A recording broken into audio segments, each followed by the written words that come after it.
बस एक ही उंगली जा रही है इसमें, तो ज्यादा जा ही नहीं रही है। छोड़ दो रीला।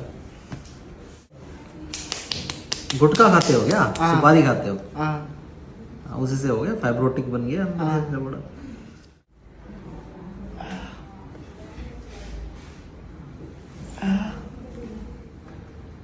बस आ गया। Very good.